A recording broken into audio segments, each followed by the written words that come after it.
Evangelion is a deconstruction of the mecha genre, but if we look at the internal mechanics of Nerve, we realize that Evangelion is a cosmic game of the farmer in the dell. But a farmer cannot play alone. He needs the first degree of separation. He needs the architects. Fuyutsuki is unique in this game because he knows it's rigged. He knows Gendo's ultimate aim isn't saving humanity, but rather a selfish reunion with Yui. Fuyutsuki's tragedy is his complicity. He loved Yui too, and because of that shared connection, he allows himself to be picked by Gendo to serve as deputy commander. But the farmer needed more than just an administrator. He needed technology. He needed the wife proxy. This brings us to the tragic hinge of Nerve's history, Dr. Naoko Akagi. Naoko is the ultimate cautionary tale of what happens when you think you are a player, but you are actually just a piece. She was picked by Gendo to fill the void left by Yui. She believed she was part of the inner circle. She believed the lie of the game. Naoko realized she wasn't the wife. She was just a tool used to build the board. In a fit of despair, she destroyed Rei and then eliminated herself.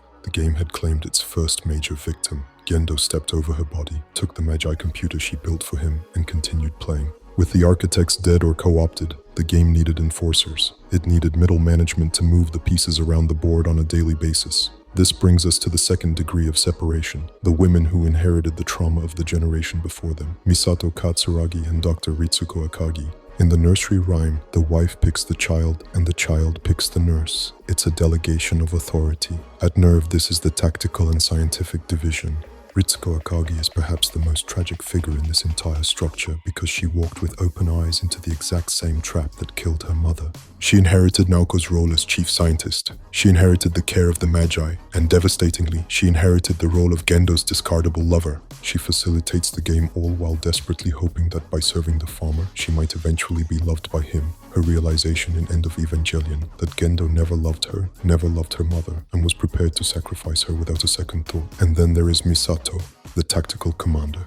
In the song, she is the nurse. Misato believes she is fighting a war for survival. She buys into the surface level narrative. When she picks Shinji up in episode 1, she thinks she is saving him. She takes him into her home to provide a semblance of family. Misato's arc is the slow, agonizing realization that she isn't a commander. She's a handler. She was grooming the sacrifices. The guilt of this realization is what breaks her in the final episodes. She was playing a game she didn't understand, and her choice to take Shinji in was exactly what the farmer needed to keep the cheese in the trap.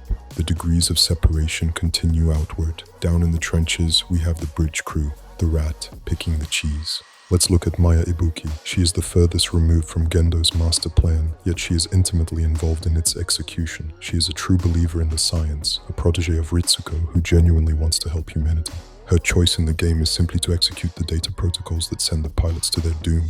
Even her enduring instrumentality is a reflection of the game's hierarchy. She isn't greeted by a loved one. She is greeted by an apparition of Ritsuko, her boss. And finally, before we reach the center, we have the elimination rounds, the pilots.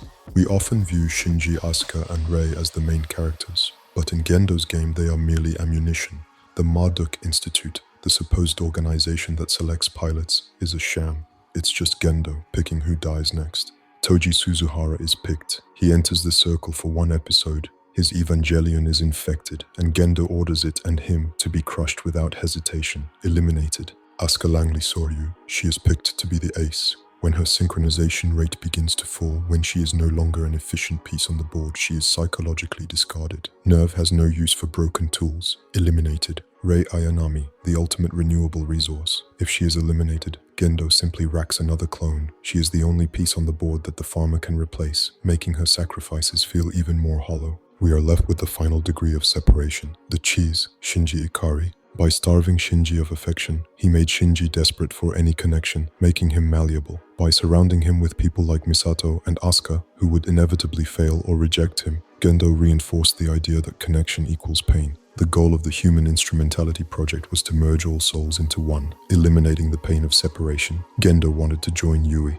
but the resulting scenario in End of Evangelion places the ultimate choice in Shinji's hands. He is floating in the metaphysical void, the center of the closing circle. Everyone else is gone. He is finally truly alone.